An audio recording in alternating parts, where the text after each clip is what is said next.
Hi there, Vicki from stampsedsmiles.com with you, sharing a video for Digi Doodle Studios using this adorable new Digi stamp set called Charming Enchanters. I have made a couple of cards using most of the images in this stamp set, as you can see here.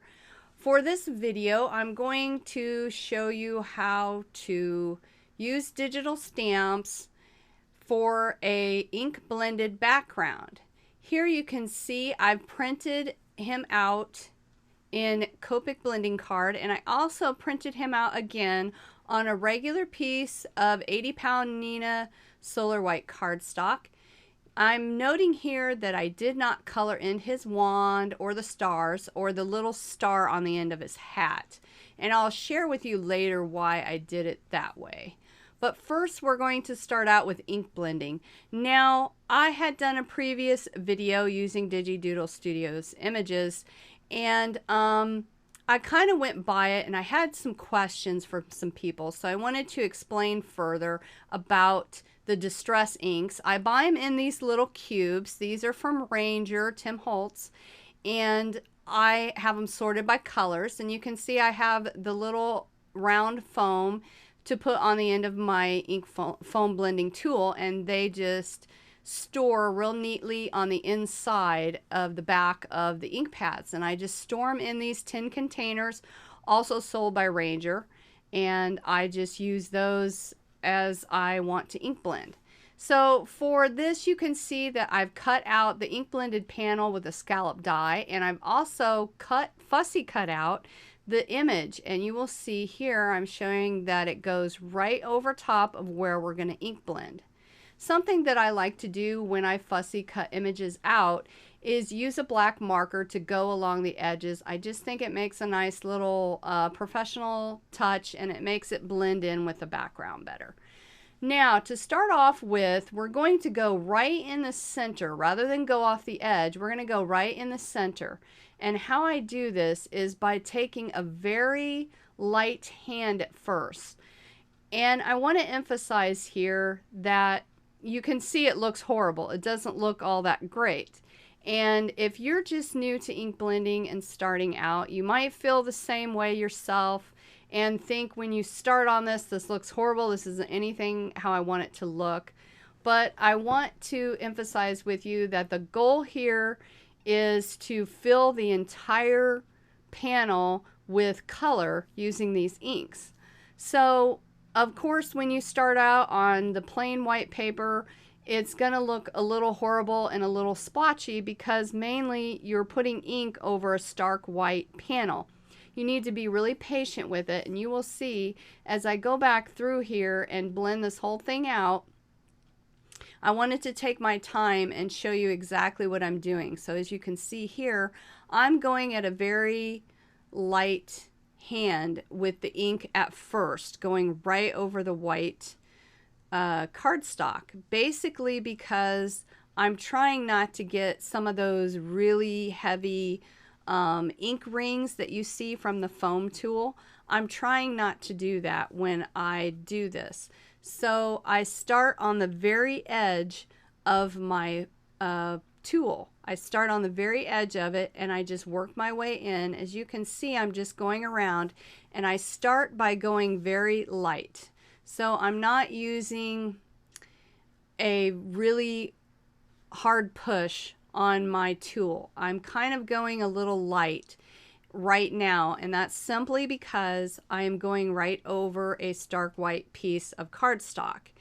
But as we go, you will see how this kind of forms together and how you can get your whole piece of background covered in ink and blended the way you want it to look. Something that you just have to remember when you're starting out is that you have to learn how to build up the color. So basically what we're doing is building up the color. So as I go here, you will see, even though I've done quite a bit of ink blending so far, you can see there's a lot of white in there still. And that's what happens when you're starting with a blank white piece of cardstock. You just have to work at it and build the color and just kind of go back and forth.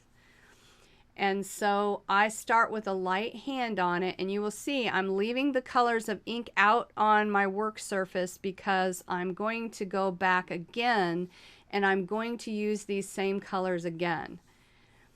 And as you learn how to do this, I would suggest practicing on maybe some scrap pieces of paper and ink blending that way and working with different colors. Start out with some of your favorite colors, and so you'll start learning how the different colors blend together, how they work. You may not like some colors once you ink blend them together. They may not look the way you want, and a good way to test whether you're going to like it on your project or not before you do your project is to start on a piece of scrap paper and see if you like these colors and see if that's what you want it to look like. You can see here I'm using Blueprint Sketch on this one. The green color that I used was cracked pistachio, and then the yellow color in the center was mustard seed.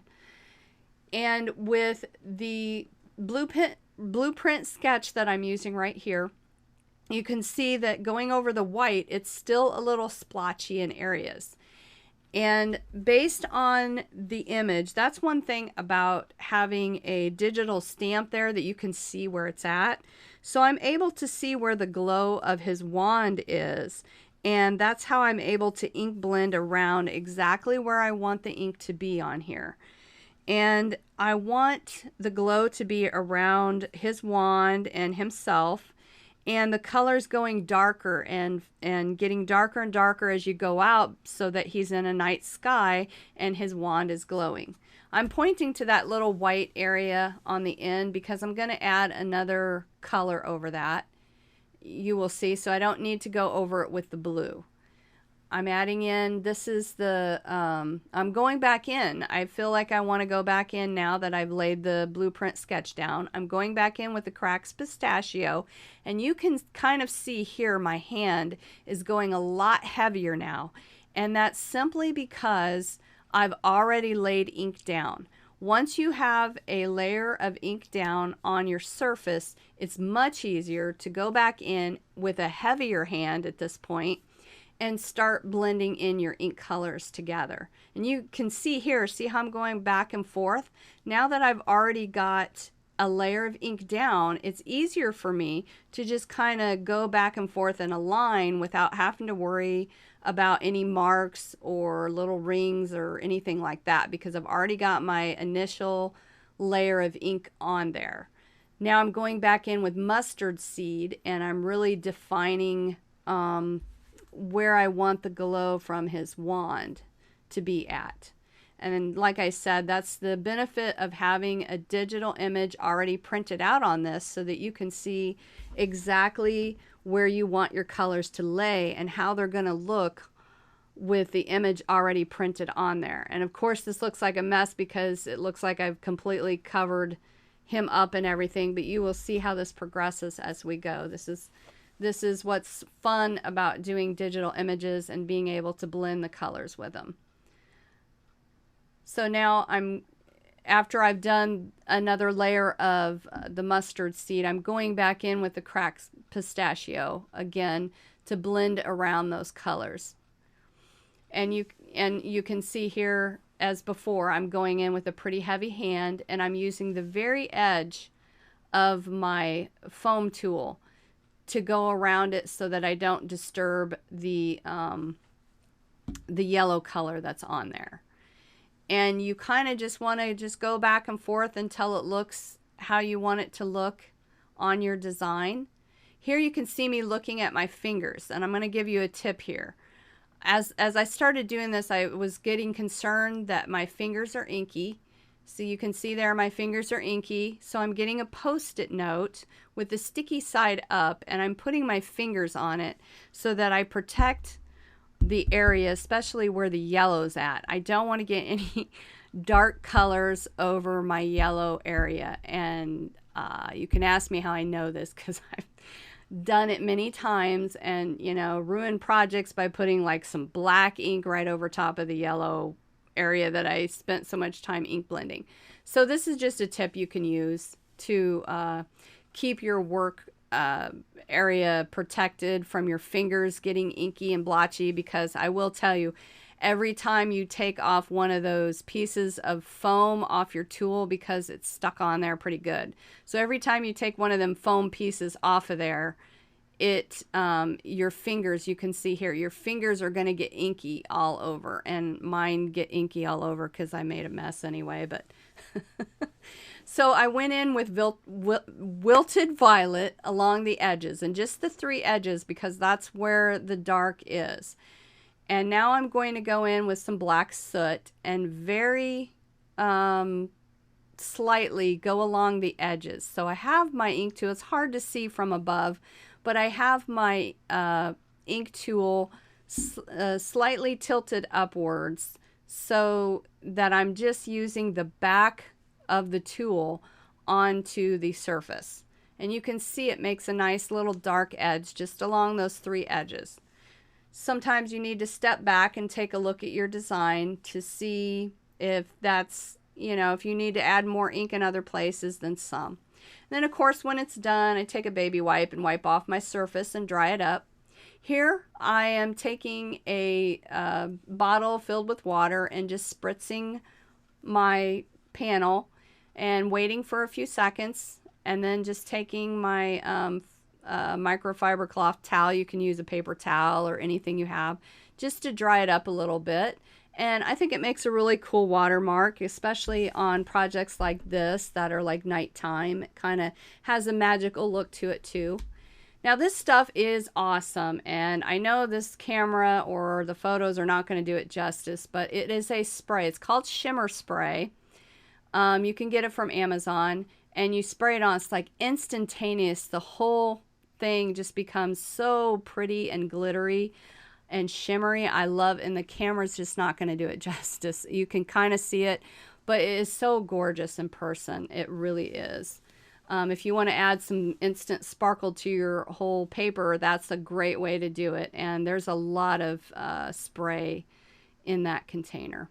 So I'm just cleaning off my work surface again before I go on to the next step. And because this is still wet with the water and the shimmer spray, I wanted to take a heat tool and just dry it off before I continue on.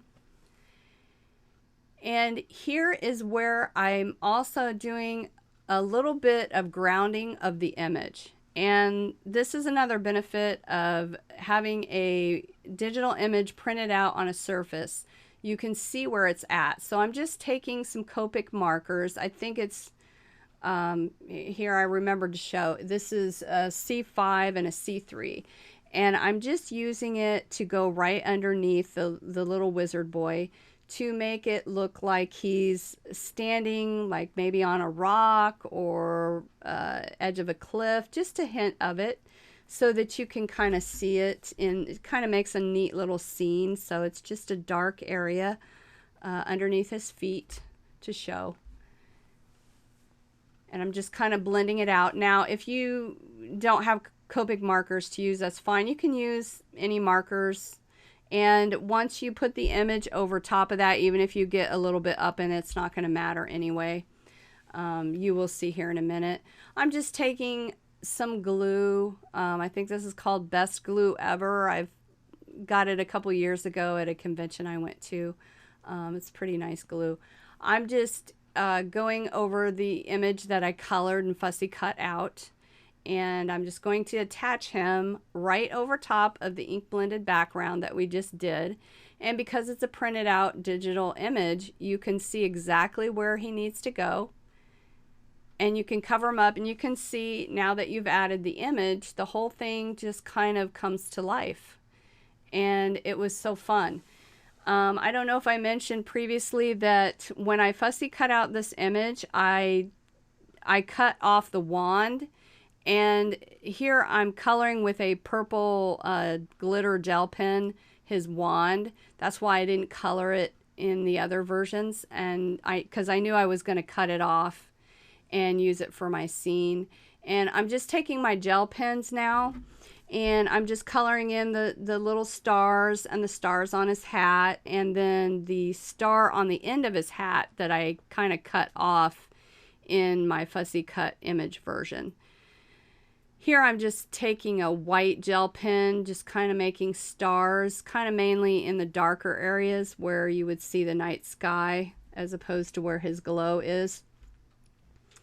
And another tip for you is this: using gel pens is something I really like to do because, for one, it adds a nice little glimmer shine to it like this. And it kind of covers up the ink that we ink blended over it. Here's how I finished off my card. Really simple. It shows off the whole card, the whole background. And I mounted him over an A2 size top folding card base. This is another card I did with some of the images from the same digital stamp set, and I have it linked below if you're interested. I didn't do the distressing on it. So I hope you've enjoyed my tutorial on how to ink blend with digital images. I appreciate you stopping by, so please be sure to comment, like, and subscribe to my channel. Thanks so much for stopping by, guys.